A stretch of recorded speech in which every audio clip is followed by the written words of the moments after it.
Oh, hi there. Welcome to the stream. I'm Jinx, and this is Live Free or Die Bard.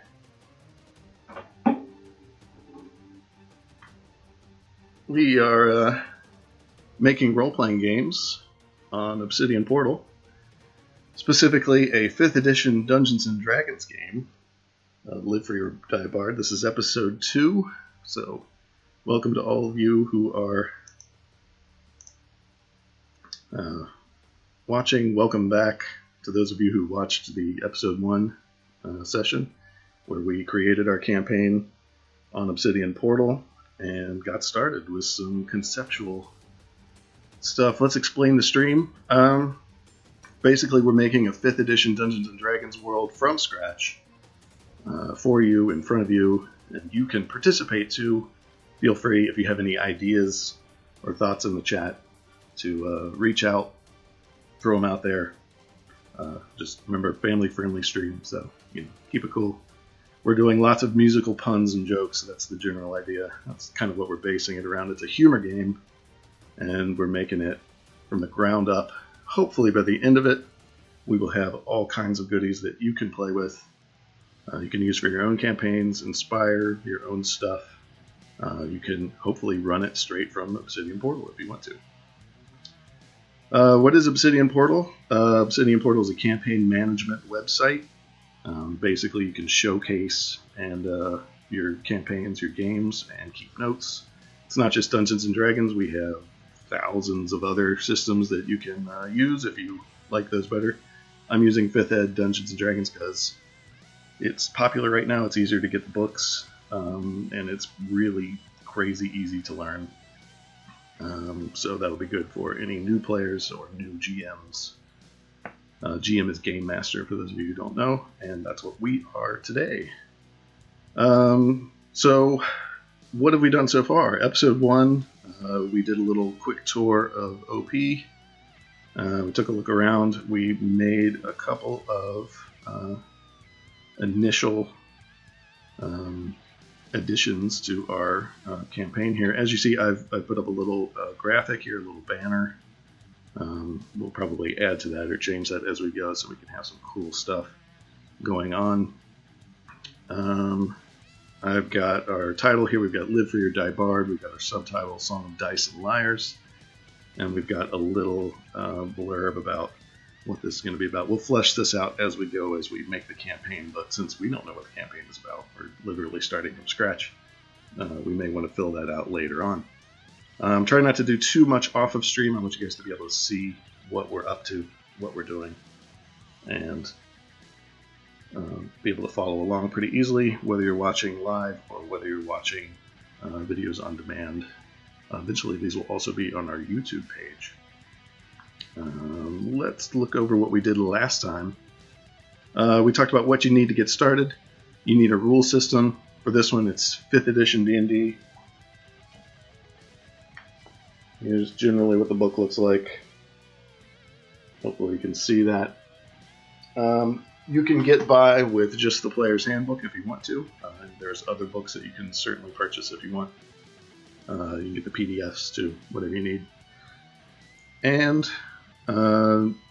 otherwise you can use another system if you want. That's also cool. All the stuff that I'm talking about with campaign management and campaign creation is very easy to incorporate in whatever kind of game that you want to run. Let's take a look at what we did.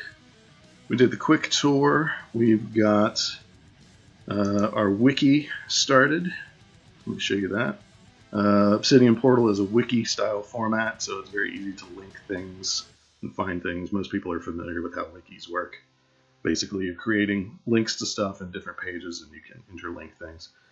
We created, this is all the instructions, by the way, of how to use your main wiki page. We created a loose notes section where we can put all of our initial concepts and ideas. And here's what we came up with so far. We have the campaign concepts and themes. This is musical adventuring. This is a world we've made that's based on magical music. We are thinking about an all-bard party or an all-entertainer party. That's going to be sort of the core seed that gets us started.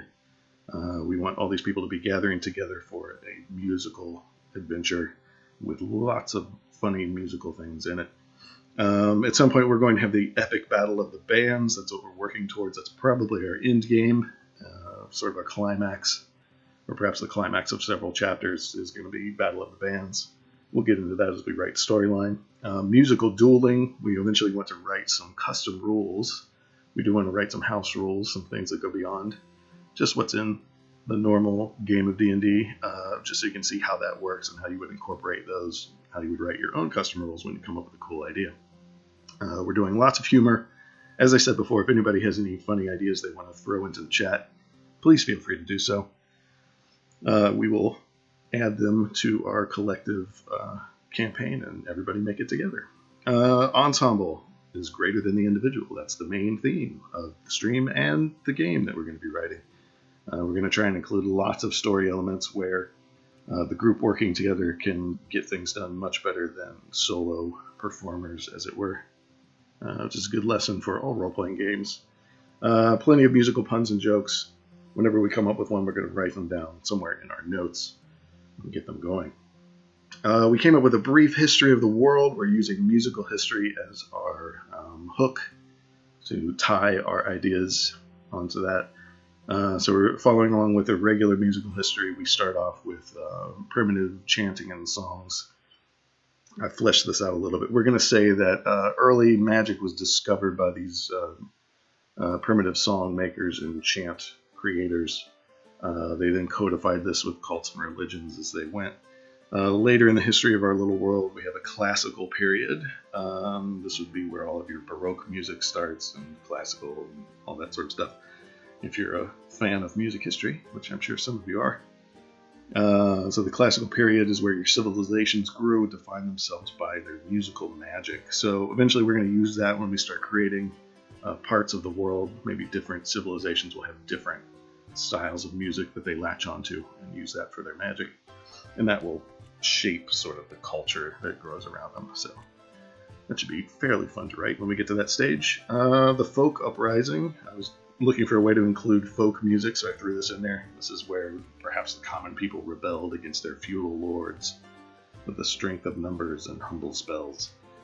So that's where we'll throw in a little bit of folk music. Later on, we're going to have an event called it's the invasion of the rock beetles. This would have happened in history. Some kind of monsters erupted, and a new style of music magic was created, mystic warfare, to stop that particular monster uprising. And then we'll use that as a concept, sort of making new music creates new magic. That might be an idea that we can explore, especially in the later game as they get higher levels and we want to branch out a little bit. The current age, the age of metal. This is where new technologies and sorcerous discoveries have led to both power and danger. So what we're looking at here, if you know your music, metal, death metal, that kind of stuff, we're going to expand on that and make that a big part of the current modern age. Speaking of technologies, let's talk about our world a little. Most D&D games are sort of a high fantasy, fairly high magic kind of a situation. You can do low fantasy, you can do low magic, you can do all kinds of different stuff. We're going to stick with the high magic fantasy kind of element, but we're going to throw in maybe a little bit of maybe gunpowder was recently discovered, clockworks, maybe a little bit of steam tech is there, maybe some really primitive electricity, so we can get into the concept of electric musical instruments later on. I think that'd be kind of neat, but we'll keep it all very rare so it doesn't eclipse the current magic item rules that are already in D&D and fairly balanced. Current affairs, this is something that's going on right now. This is what the players would know generally. The Killer Queen has usurped the Dancing Queen in a recent coup, perhaps, but her ascendancy is fresh. Alright, so that's generally where we are. We got some place name ideas for next time when we hopefully do some maps, if I can get a webcam set up too. I got a really cool map making technique that I want to try for the first time. I think it'll be neat, involving throwing lots of dice onto a tray and then mapping it out. I think that'll be fun. Hello to people in the chat. I'm not reading the chat as much as I should. Thanks to Zethriels. Great way to go, helping people like Slate. Yeah, that's what we're going for. This is for novices and newbies who have never made a campaign before, or for experienced people who have just need something to watch while they're eating lunch. Maybe you'll get some tips here and there too. But so we appreciate you joining us in the chat. We've got some name suggestions. If you have any funny name suggestions, we can throw them in for monsters or for people, NPCs and whatnot. And speaking of NPCs, let's talk about characters. Last time we came up with a couple of characters. The Forces of War sound like a fun enemy. We'll have to develop them later. We've got the Loot Fox Hero, which is going to be our missing bard, who was the great hero of the land, who's subsequently disappeared. Yes, the Dancing Queen. How did the Dancing Queen come into power to begin with? That's a good question. We will have to define that as we go. Perhaps the Dancing Queen has not been executed. Maybe she's still out there somewhere and doing something. Loot Fox Hero also had an item, if I recall. He has the one sitar as his instrument, which we actually we set it up here in the items section on OP. The one sitar will be some sort of magical artifact, a legendary item, musical instrument possessed by the Loot Fox Hero. Oh, here's some of your wiki linking going on. We know that it has lightning powers because it was discovered in a secondhand store in a town without a name during a heavy downpour. So that's one of the items that could perhaps be our Excalibur, if we want it to be. I've included a couple of pictures because I wanted to show you what that looks like. We have the Killer Queen, who is the current monarch of the realm, which is as yet unnamed. If anybody has any cool ideas for naming the kingdom, or the queendom, I suppose, feel free to put those in the chat. We will eventually name it. We don't really need to right away. You don't have to do this in any particular order. Here's the picture. For those of you who are interested in how to put pictures up, I will show you that in just a moment. But this is our, she's neutral right now. We don't know if she's a foe or a friend. She might be a sort of an end game character that the players are working towards reaching and approaching and either fighting or joining up with or something like that. We don't know yet. We don't have an overplot yet, but we're going to work on that some today. All right, characters. These are non-player characters. If you're completely new to role-playing, the non-player characters are the ones that the actual players don't control. The game master is controlling them. They're the ones that they interact with for the most part, and that's up to you as the GM to play them out, do funny voices for them if you want to. But the player characters we're going to talk about today. Now that we've done some preliminary world building, we need to already start thinking about who your players are going to be and what they're all about. Just as a side note here, when you're ready to invite players on Obsidian Portal, you can do that. I believe it's down in Settings. You go to your Settings. There's a Players tab. You go into the players, and there's a section over here to invite new players. For example, you would put in their username if you know it. Encourage them to make an account, so that makes it nice and easy. So you want to invite Kalak. So I've invited Kalak to join the game if he so desires. He can. He will get a message and be able to do that. And if you want to look for players, you would check this and uncheck this so that people can look up. Find you a little bit easier, see if you're recruiting at the time. All right, we are currently looking for players. Let's go back to our characters. So what we're going to talk about today is the players that you're going to have. If you already know what your gaming group is who's going to be in your gaming group, this is going to be much easier because you already know these people. We're writing this for sort of a universal crew. It could be anybody. She put on her red shoes and danced the blues. Oh yeah. Oh, thanks for the compliment about the hat. This is a homemade hat. It is meant to look like my group beta comic character, which is drawn moderately poorly. So I think I accomplished that with some hand sewing. Here's a feather. Eventually there'll be a cape and some other things to go with it. Hi also to Boldly Go Gaming. Hi again. Thanks for the comments. The dastardly deeds of the Twisted Sister. Yes, I'm looking forward to that too. Let's talk about what players we got going on. When you decide to add people to your group, this will be where the PCs will come in and they will make their own characters. But we're going to do it. We're going to use OP a little bit differently. I'm going to use this to sort of put up the characters, the players that we're going to be thinking about. So the first one is the absolute noob. This is let's write this down here in the quick description. The absolute noob is your complete novice. They've never played this kind of game before. Maybe they haven't played many games at all. Maybe they're new to the rule system but know about role playing. But in any case, they need training, which we'll put down in their biography.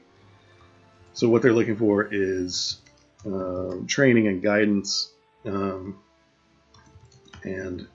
confidence building.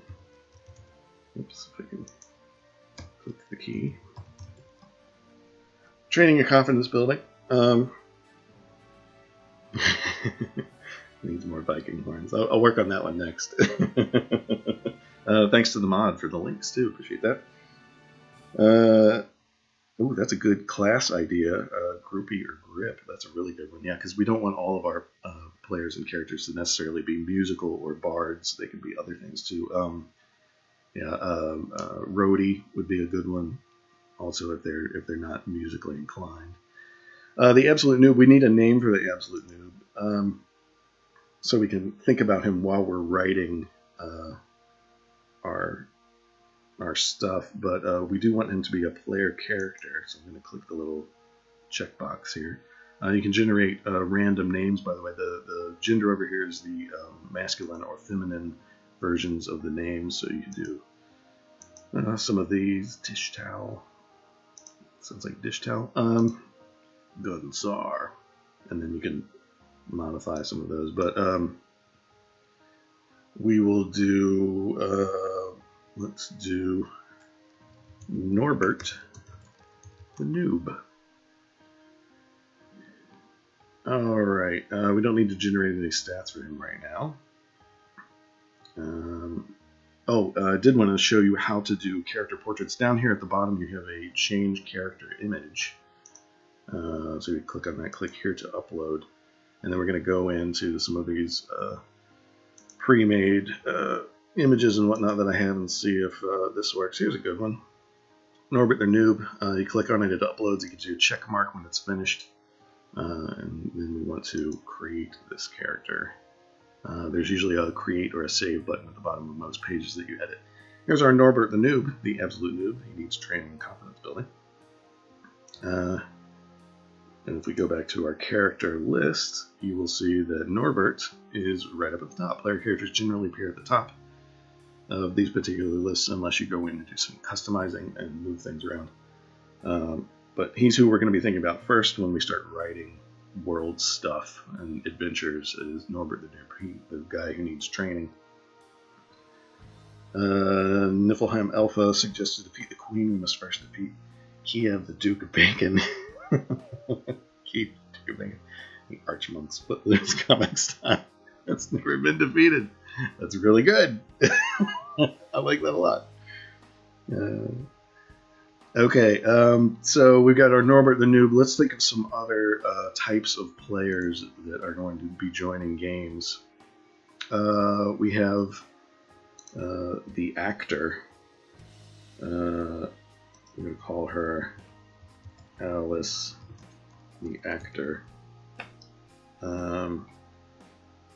She's going to be, let's think of a good description for her.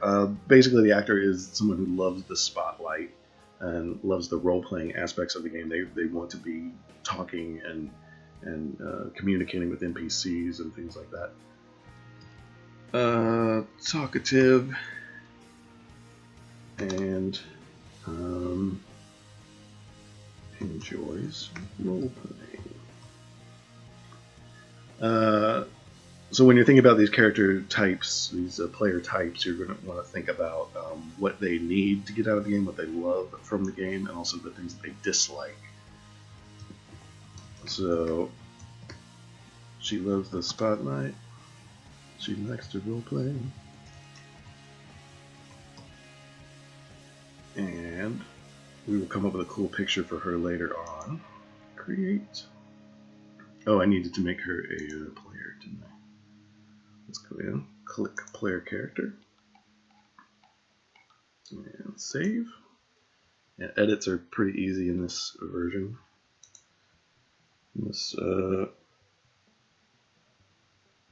Oh yeah, you can in fact toggle PC and NPC separation on and off in the advanced section of your settings down here. I'll show you where that is really quickly. Way down on the side. Somewhere in here.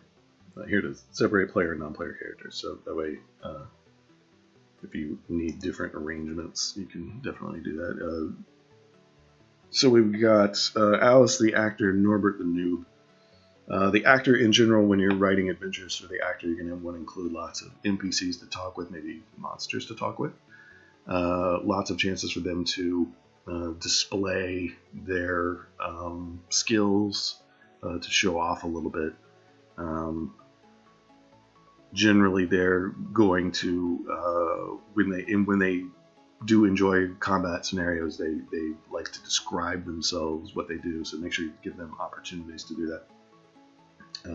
Yes, Zethriel has come up with a nice list. There are lots of theories out there and lots of articles about different types of player archetypes, problem players and non-problem players, and so there's definitely quite a few. You're going to want to think about all of them, especially if you don't know what gaming group you're going to get, like an online game where you're going to recruit people. Okay, after Alice the actor, we have everybody's favorite, the power gamer. Paulie, power gamer. Power gamer is sort of a mixed bag. They could be a rules lawyer. They could be generally a person who just enjoys the crunch, the numbers part, the stats lover. Power gamer, in generally, some GMs love them, some GMs don't like them at all. Some GMs are them. I enjoy a good bit of power gaming myself, but generally speaking, what they like are finding what I would describe as loopholes in the rules and character builds. In fact, they might spend an inordinate amount of time building their characters, just so they can, have some cool trick that they have. So Paulie Power Gamer, we're going to be thinking about him. Also, I forgot to make him a player character. Let's go in and edit that. Click the little box. Save at the bottom. Player character. Oh yeah, email notifications. I don't know if you caught that, but now that I have an extra player who has joined up, he can now also receive email notifications whenever I update something if you decide to click that little box. It can be a lot of email notifications if you've got that clicked all the time, so you may want to save it for special occasions or when you update something of theirs. Paulie Power Gamer, when you're writing for the Power Gamer, you're thinking about some GMs will look at it this way. You want to think about what they can break. You want to have some ideas in mind for when they come up with a spell you weren't expecting that may change the scenario, which is one of the reasons that you also need to know the rules pretty well. You don't have to have them memorized or anything like that, but it does help tremendously with dealing with power gamers. Power gamers can be beneficial too in many ways because you have an extra person there who knows the rule set, who will help you when you don't know the rule set, which is great for new GMs. In fact, new GMs might benefit the most from having a power gamer, even if they occasionally break something that you weren't intending to break. But this is a collaborative storytelling kind of a medium, and you need to be ready for things to change, and you can adapt on the fly. And we'll work on that later as the series goes on. Let's see. Zethrilus has also suggested Rules Lawyer Loner Role Player Munchkin. Yes, Munchkin is another good one. They can actually bring a lot to the game if handled correctly. I agree with you 100%. Well, yeah, you can make a character GM only secret. That's true. I'll show you where that button is in just 1 second. Let's add another player character that we need to think about with Power Gamer. We've got the Escapist. Need a good name for the Escapist.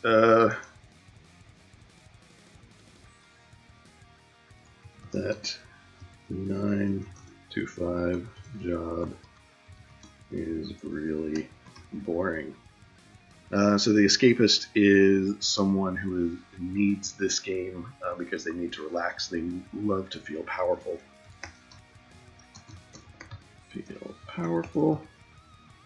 And needs an escape from everyday life. I would describe this person as someone who's going to, they're probably going to choose characters that they aren't at all in real life. They are, if they feel weak in real life, they might make extra super strong characters. If they feel powerless, they're going to go for more power. And that's something that you can sort of use to your advantage when you're writing games for them. You can give them opportunities to feel that way and to do that kind of stuff. But you have to plan ahead so that they're not completely derailing your carefully crafted plot lines.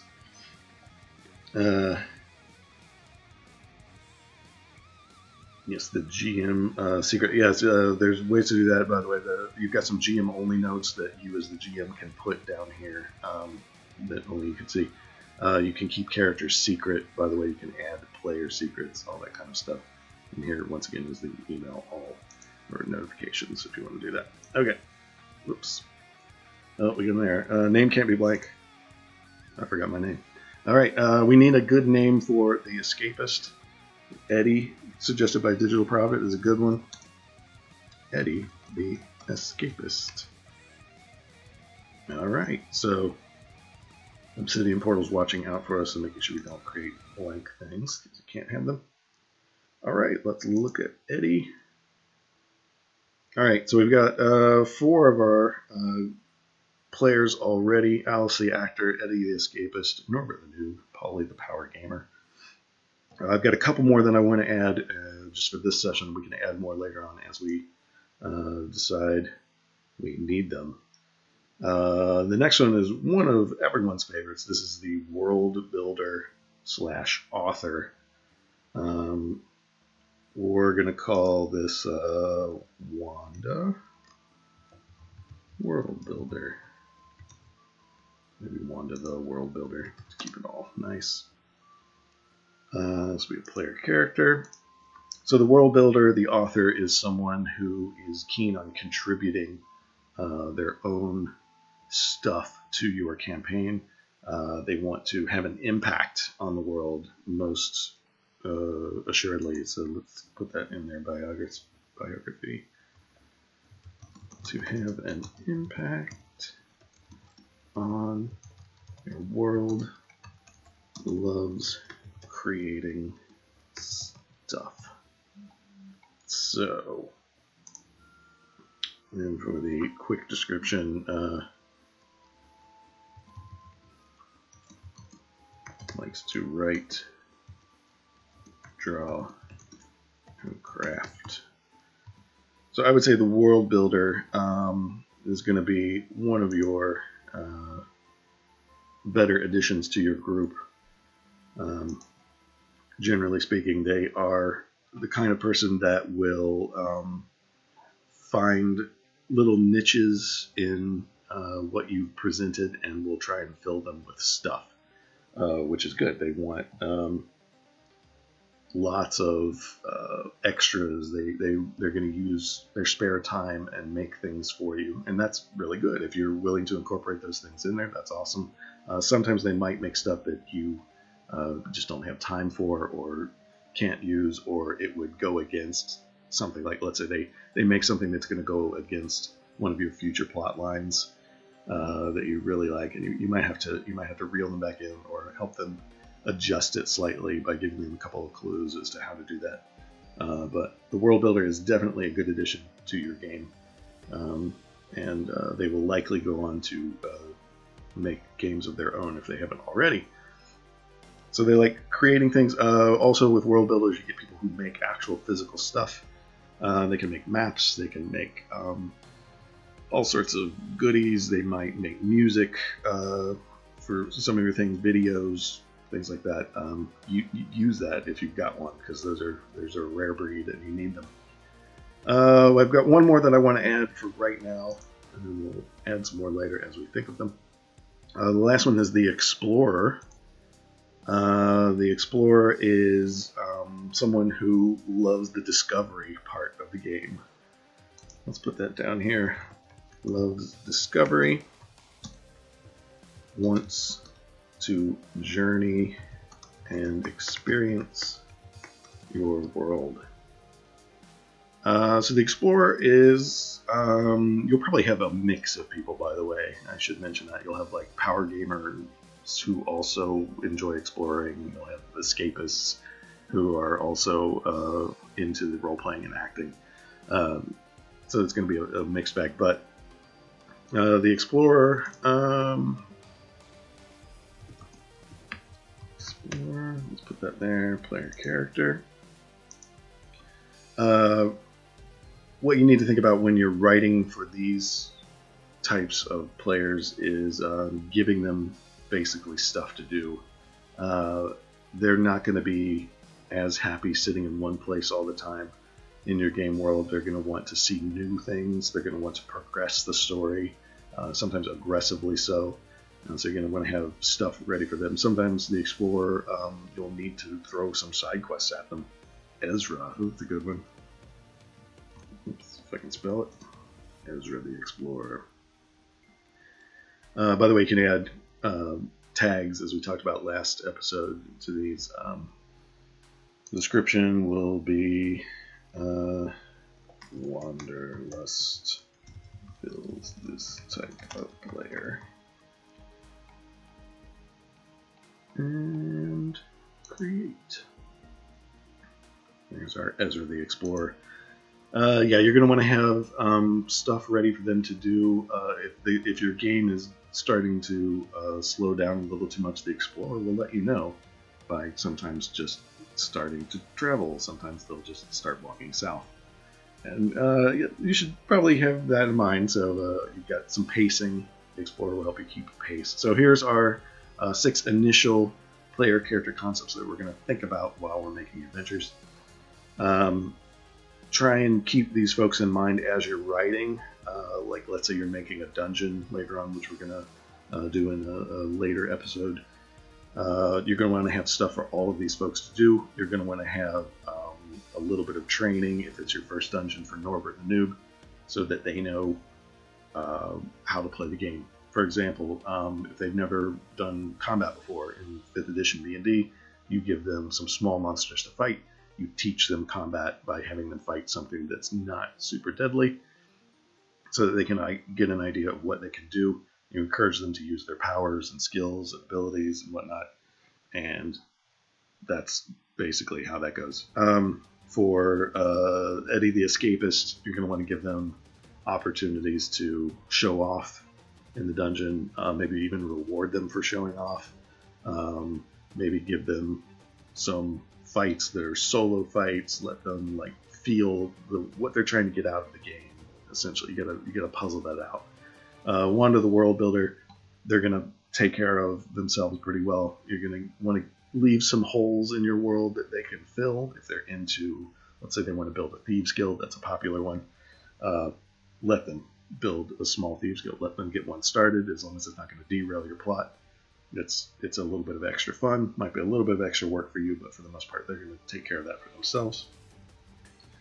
Polly the Power Gamer. They're going to look through the rules. They're going to find things that they want to do with their particular character. for the most part, you don't need to discourage anything until it becomes game breaking in such a way. And that's one of the things we're going to talk about in a second, is some game breaking rules and ways to avoid that. Ezra the Explorer, again, give them lots of map to work with. Let them have some side quests here and there if they look like they're getting bored. Give them opportunities to really go out and delve deeper into your material. If you have all of your histories and world stuff on the Obsidian Portal, they can dig into that. They might really get a kick out of that. And then Alice the Actor, you want to make sure you get lots of role-playing opportunities if you have one of these in your group. It shouldn't be just all basically a board game of fighting monsters. You should have other ways to deal with that and to think about different ways to let them be in the limelight. Doug, Destroyer of Games, Mandy, the Murderer, Hobo, and Bill the Barely There. Those are excellent other player types to think about. Not quite as positive. I would say Bill the Barely There is a tricky one because you, for scheduling purposes, if someone does not show up on the regular, do you want to continue to have them in the game? How are you going to explain away their disappearances? That is something to think about. We may add him a little bit later on when we have more time. Yeah, anything that you guys put into chat, by the way, that I don't have time to get to, I do go back and read them later on, so we can add them to the game. So feel free to just shout stuff out, throw it in there, even if I miss it. We'll get back to it. Paulie the Power Gamer, one of the things that you can do when you are thinking about Paulie is to come up with some character creation house rules and to set some limits. So we're going to put that into our wiki right now. We're going to make a little section for that. So up here at the top, one of the first things we want them to see up here is we're going to create a new wiki link, which you can link to things over here if you've already created one, but we're making some new stuff. So we're going to do, this is textile, by the way, character creation rules. And you can make a little preview button here. So yeah, that's where your link will show up. It will show up like that. And we're going to save. Oh, I'm notifying Calac. Sorry about that. I forgot to uncheck my email notifications. Okay, so here's character creation rules. This will be a new page that we can now go to, which here's your new wiki page. Okay. So character creation rules. This is where we're going to put a stop to some of the issues that you're going to run into with Paulie the Power Gamer. Let's do a fairly common one. What if you have a player who wants to use extra material beyond the books that you have set out? So there's a player's handbook for 5th Ed D&D. The player's handbook has all the rules you need for making basic characters, and then there's lots and lots of supplements that you can use to make more advanced characters and different kinds of builds. So one of the rules they talk about, one of the things they suggest in the DM's guide is limiting certain characters, certain players to only using one extra source book. So if you wanted to do that as a rule, you could write something like, you may use the player's handbook and one other source book or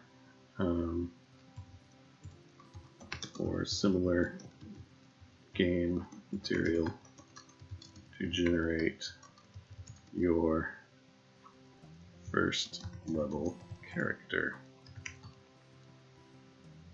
So it would be rule number 1, and we're not going to email Calac every time I make a change because his inbox will fill up very fast.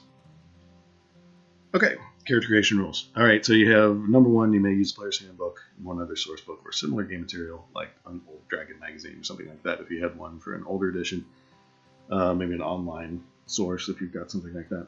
to generate your first level character. So this right away prevents weird exploitations of rules where you have a little bit weird rule from book A and a little bit weird rule from book B, and the combination of the two is game-breakingly bad. You can avoid that. I found a new class I want to try in a Dragon magazine from 1987. Pete the passive aggressive. It's true. Yeah, so you want to decide early on, before you're even like having the players create characters. You want to decide early on what your limitations are on what you're willing to accept for this kind of stuff, because it can get a little wild. I would recommend, especially for new GMs, that they stick probably to the player's handbook for their very first game, because it's all self-contained and easy and been thought about fairly extensively, and not let folks use a lot of extras until they get more experienced as a GM, because you will have to occasionally make some judgment calls on, and that's going to be hard to do if you don't know your rules extremely well. For me, I don't mind when people bring stuff in from the outside. For the most part, it's not going to really affect anything so tremendously that your entire universe breaks down. But I would say one of the good rules that I have found, which we can add right here actually, is number 2. Any source book that you use, I will also use to make foes. So basically, whatever you bring in, you have now unlocked it for me to also use. So if you do find something broken, maybe eventually I will turn it against you. So that might help curb some of that over enthusiastic power gaming. If they know that they have to fight against whatever it was that they built that's game-breakingly bad. That's the kind of stuff that you're going to want to be thinking about when you're starting off. So I want these character creation rules to show up pretty early on. Your front page, if you remember from last episode, is what players and non-GMs will see when they first come to your Obsidian Portal page. So we want to edit this page, and we're going to put down here a wiki link. So you go over to the right hand side, click on wiki link, and I believe somewhere in here we can find character creation rules right here. Okay, so you want to insert character creation rules. Here's what it will look like in the textile editor. You have your slug and you have the actual text that will appear. So if you want to turn this into read me first, whatever's over here is the page that it will take you to when you click the link, and whatever's over here is the text that will appear. If I've done that correctly, yes. Read me first. And then go down to the bottom, make sure we're not emailing Jalek, and save. And there you go. So this is one of the things that we're going to see right up top is your character creation rules. So when your players first arrive, they will see those and read those first. So easily taken care of. When you are making your OP page, you're going to want to think about how players are going to navigate through what they're going to see first, what they need to get to quickly. So you can arrange things in such a way that they can find what they need pretty easily. Put links all over the place if you need to. You can put links to characters, like when you're writing your adventure logs and your things like that. You can link to these characters and be like, click on those to get to those characters right away to see what they're up to. All right, the character readme, the first thing you see, we'll flesh that out as we have more time as we go. But generally speaking, you can get as crazy with this as you want. You can go fairly minimal and just say you use rules out of the book. You can wait till your session 0 or your session 1, and when you're making characters to give them the rules. But if you're doing, you may want to supplement your online material with some offline material. And just as an example to show you how crazy you can go, one of our GMs in a group, I don't know if you can see this too well, came up with a whole packet of stuff for a future Shadowrun game that we're going to play. That includes actual character creation books. He gave us dice. He gave us character cards. I mean, he went a little crazy with it. It all came in an evidence bag because it's kind of the theme of the game. He also came up with this is going to be, see if I can get this to show up on the stream. This is a Shadowrun card, and it's actually, pop it up, and it's a little cool little media storage device that has on it all of your PDF rules that you need, and it's got games and music and videos and all kinds of crazy stuff. So you can go nuts with character handout things and creation packets to get people pumped for your game. Obviously, for an online game, you are limited to what you can show on a website like OP. So you're going to want to jazz it up, which we'll be doing as we go through the series. Plenty of pictures and images, stuff like that. Maybe links to some inspirational material. So it's pretty cool, I think, what you can do with that to get your players really psyched about the game that you're going to make.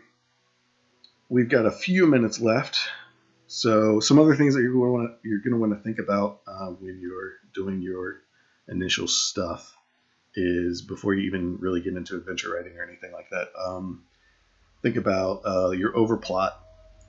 We already know from our loose notes section of our wiki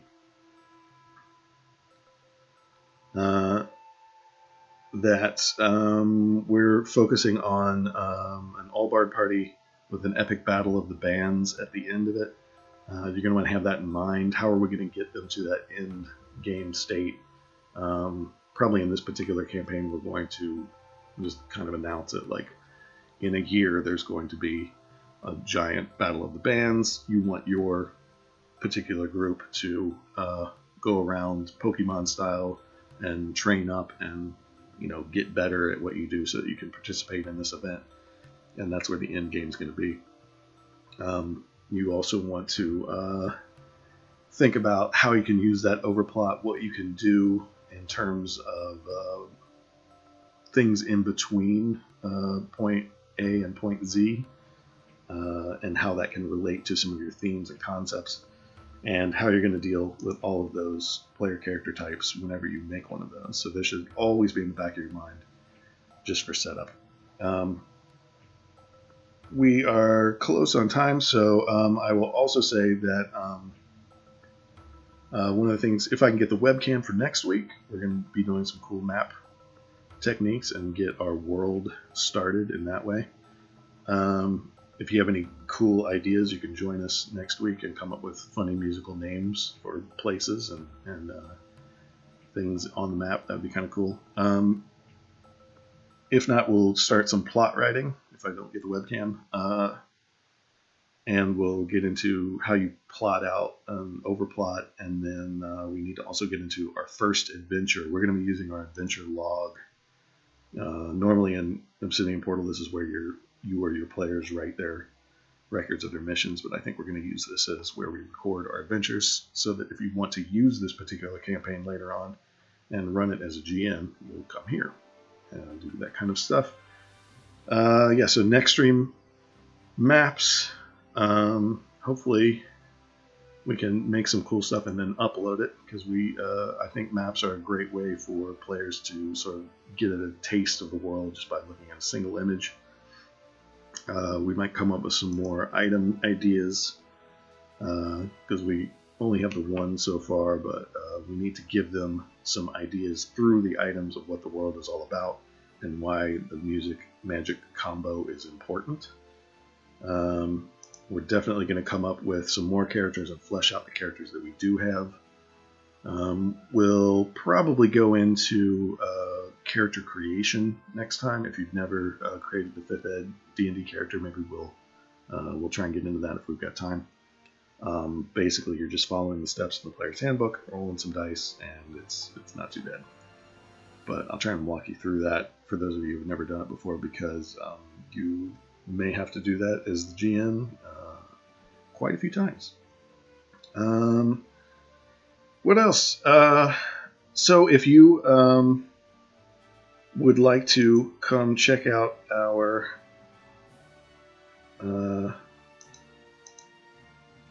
stream here, obviously the livefreeordiebarred.obsidianportal.com is where you want to be. You can check that out. It's a public campaign, so you can take a look at it. It's still in the planning stages. You can message me, Jinx001 on Obsidian Portal. You can check out more streams here on our Twitch channel. You can visit all of our social media. We would appreciate if you have not yet followed our Twitch channel, please do so. We're aiming towards affiliate. We need more followers to get there. Also, consider making an account on Obsidian Portal. If you don't already have one, you can start for free and check it out. And then if you want to upgrade to one of our tiers to unlock all the goodies, you can check that out too. Check out our campaigns of the month to see what you can do with that. I'll show you where to find that. So you go up to the top bar, it says campaigns, there's a drop down, you get down to all campaigns, and you can check out all of our campaigns of the month. And these are some of the exemplary campaigns we've got going on. You can see some people who really do some cool custom work with their Obsidian Portal pages. It's a great spot to keep your notes, or to do like a sort of a showcase like we're doing, where you really want to show off some of the stuff that you're making and give something for your players to look at, give something for other GMs to look at when they need inspiration. And that's pretty much that for Live Free or Die Barred this week. I hope you enjoyed the stream. Thank you very much for those of you who are participating in the chat. Again, you can join us next week at Thursday, 11 a.m. Eastern Standard Time. I think that's GMT -4. Check us out then. We're doing a whole series building the campaign from the ground up. Eventually we'll be doing maps and adventures. We might even make a couple of props and things to go on your game board if you're playing in real life. Should be fun. So thanks a lot for being here. I appreciate it. We will see you next week. Also, you can check out some of our other stuff we've got going on. Let's see if I can remember the whole schedule. We've got Tuesday nights at 10 p.m. Eastern. Kalak is currently making character sheets for Pathfinder 2. We've got Hippo TV is on every other weekend on Saturdays and Sundays. He's one of our users. We've got T-Bug and the Dice Friends that we host on Loading Ready Run. He's not this upcoming week. They're in PAX, I think, but the week after that, he's on Monday nights at 8 p.m. Eastern. And then we've got a couple other folks who are starting up. You can check our social media pages for. There's a Vampire Chronicle that's happening in mid-September or early September, and then a couple others too. So stay tuned for that. Come visit us next week for more Live Free or Die Barred episode 3. Hopefully we're doing maps. If not, we're doing plot. But thanks for joining us, and we'll see you next time.